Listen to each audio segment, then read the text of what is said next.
ব্যাঙ রাজকুমার। অনেক অনেক দিন আগের কথা বলি। এক রাজার ছিল 3 মেয়ে। রাজা রানী 3 মেয়ে নিয়ে মহাসুখে দিন কাটাচ্ছিলেন। রাজার সবচেয়ে ছোট মেয়েটি ছিল খুবই সুন্দরী। তার মাথায় ছিল এক রাশ গাঢ় বাদামি চুল, চোখ দুটো ছিল গাঢ় নীল। সে মা বাবার খুব আদুরে, তাই তাকে সবাই ভালোবাসতো। ছোট রাজকন্যা সারাক্ষণ একটা সোনার বল নিয়ে খেলা করত। আকাশের দিকে ছুঁড়ে মারত, বলটা আবার লুফে নিত। একদিন খেলতে খেলতে হঠাৎ বলটি কুয়োর ভেতর পড়ে গেল। রাজকন্যা ভীষণ মন খারাপ করে কুয়োর পাশে বসে রইল।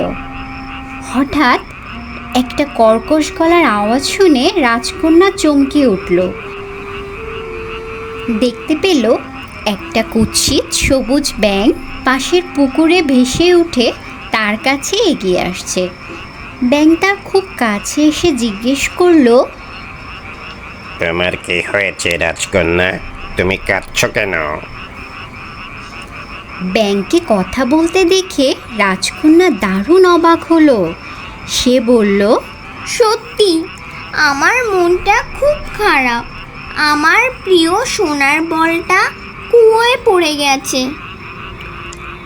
আমি কুয়ো থেকে তোমার বলটা এনে দিতে পারি, কিন্তু তার বিনিময়ে তুমি আমাকে কি পুরস্কার দেবে বলো দেখি। তুমি যা চাও তাই দেব। আমার সোনার গহনা, মুক্তোর মালা, এমনকি সোনার মুকুটটাও দিতে পারি। আমি তো আমার ওসব চাই না। আমি তোমার বন্ধু হতে চাই। তোমার সাথে খাবো, ঘুমোবো আর খেলা করব। বলো রাজি? বলো রাজকন্যা, রাজি তো? ঠিক আছে, আমি রাজি। রাজকন্যা জানতো একটা ব্যাঙ কখনো টেবিলে বসে খেতে পারে না, বিছানাও শুতে পারে না, তাই রাজি হতে কোনো বাধা নেই। ব্যাঙটি এক লাফে কুয়োর ভেতর হারিয়ে গেল আর চোখের পাতা না ফেলতেই বল নিয়ে উপরে উঠে এলো। রাজকন্যা বল পেয়ে দারুণ খুশি। বলটা বুকে জড়িয়ে রাজপ্রাসাদের ভেতর অদৃশ্য হয়ে গেল সে। ব্যাঙকে দেওয়া প্রতিজ্ঞার কথা বেমালুম ভুলে গেল। ব্যাঙের চিৎকার রাজকন্যার কানে পৌঁছালো না। দুপুরে রাজকন্যা যখন খেতে বসেছে, তখন খাবার ঘরের দরজায় টোকা পড়ল। রাজকন্যা দৌড়ে গিয়ে দরজা খুলে অবাক হয়ে দেখে সেই সবুজ ব্যাঙটি দাঁড়িয়ে। রাজকন্যা ব্যাঙকে দেখে বেশ বিরক্ত হলো। সে ভাবতেও পারেনি ব্যাঙটা রাজপ্রাসাদের খাবার ঘরে ঢুকবে। তাই সে তার মুখের ওপর দরজা বন্ধ করে দিয়ে টেবিলে এসে খেতে বসলো। দাঁড়াও, আমাকে সাথে নিয়ে যাও। আমি তোমার মতো দৌড়াতে পারি না। মেয়ের শুকনো মুখ দেখে রাজা জিজ্ঞেস করলেন, কি ব্যাপার, তোমার মুখ শুকিয়ে গেছে কেন? কোনো দৈত্য এসেছে নাকি? দৈত্য না ছাই, একটা কুৎসিত ব্যাঙ। ব্যাঙ তোমার কাছে কি চাই? রাজকন্যা বাবাকে সব খুলে বলল। রাজা রাজকন্যাকে কাছে ডেকে আদর করে বললেন, তুমি ব্যাঙটাকে ভিতরে আনো। যখন প্রতিজ্ঞা করেছো তখন তোমাকে রক্ষা করতেই হবে। ওকে তোমার বন্ধু বানাতেই হবে। যাও, ওকে ভিতরে আসতে দাও। ব্যাঙ তার পিছু পিছু ঘরে ঢুকে রাজকন্যাকে বলল, এবার তুমি আমাকে টেবিলে তুলে তোমার কাছে বসাও। তামাশা করবে না। এভাবে কথা বলা উচিত নয়। তাকে তুলে তোমার পাশে বসতে দাও রাজকন্যা।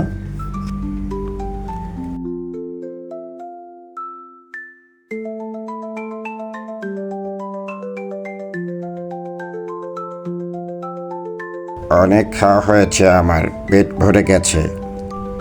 এখন ঘুম পাচ্ছে, চলো ঘুমাতে যাই। কখনো না, এই নোংরা ব্যাঙ, আমি পারবো না। প্রতিজ্ঞা করলে রাখতে হয়। ও তোমাকে সাহায্য করেছে, সেটা ভুললে চলবে না। বাধ্য হয়ে রাজকন্যা ব্যাঙটাকে তার শোবার ঘরে নিয়ে গেল। তাকে এক কোণে রেখে তার বিছানায় গিয়ে শুয়ে পড়ল। ব্যাঙটি তার বিছানার পাশে এসে বলল, আমাকে তোমার পাশে শুতে দাও, না হলে আমি তোমার বাবাকে বলে দেব।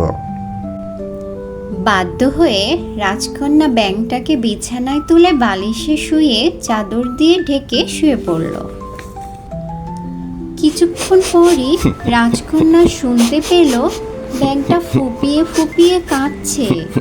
সে তাকে জিজ্ঞেস করলো, আবার তোমার কি হলো? আমি একজন ভালো বন্ধু চেয়েছিলাম, এখন বুঝতে পারছি তুমি আমাকে মোটেই পছন্দ করছো না।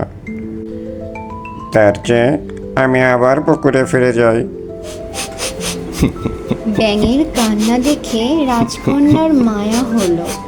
নিজের ব্যবহারের জন্য তার লজ্জা লাগলো। মনে মনে ভাবলো সে আসলেই অন্যায় করেছে। প্রতিজ্ঞা ভাঙা তার উচিত হয়নি। ঠিক আছে, আমি আর তোমাকে ঘৃণা করব না, তোমার ভালো বন্ধু হব।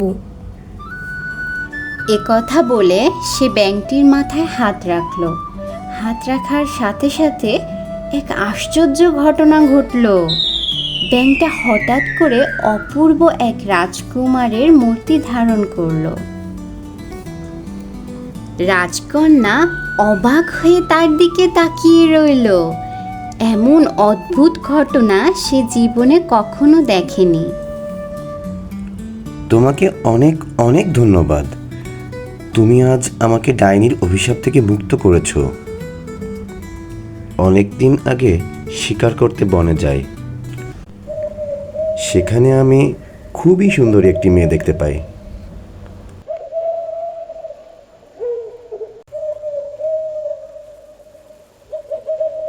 আমি তার পাশে গিয়ে তার সাথে কথা বলি। আমাদের এই কথা বলা দূর থেকে এক ডাইনি দেখতে পাই। সে তাকে মায়াজালে তার কাছে আটকে রেখেছিল। ডাইনি আমার উপর ভীষণ রেগে গিয়ে বলল, তোর এত বড় সাহস, আমার মেয়ের সাথে কথা বলছিস? আজ থেকে তুই কুৎসিত ব্যাঙ হয়ে যাবি। তারপর আমি সত্যিই ব্যাঙ হয়ে গেলাম।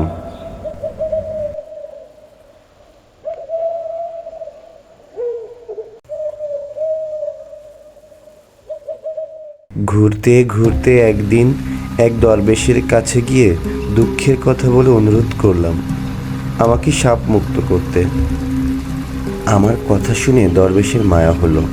তিনি বললেন, আমি তোমাকে সাপ মুক্ত করতে পারবো না, তবে কিভাবে মুক্তি পাবে সেটা বলে দিতে পারি। তিনিই বলেছিলেন, যদি আমি কোনোদিন কোনো রাজকন্যার বন্ধুত্ব পাই আর সে যদি আমাকে আদর করে ছুঁয়ে দেয়, তাহলে আমি সাপমুক্ত হব। সেই কাজটিই আজ তুমি করলে। আমি মুক্ত হলাম। পাশের রাজ্যের রাজকুমার আমি, তাই আশা করছিলাম তুমি আমাকে রক্ষা করতে পারবে। সেটাই আজ হয়েছে। রাজকন্যা অবাক হয়ে তার কথা শুনল। তারপর তার বাবার কাছে নিয়ে গেল। রাজা রাজকুমারের সব কিছু শুনে খুব খুশি হলেন। রাজকন্যাও সত্যি সত্যি রাজপুত্রকে পছন্দ করে ফেলল। তাকে বিয়ে করতে রাজি হলো।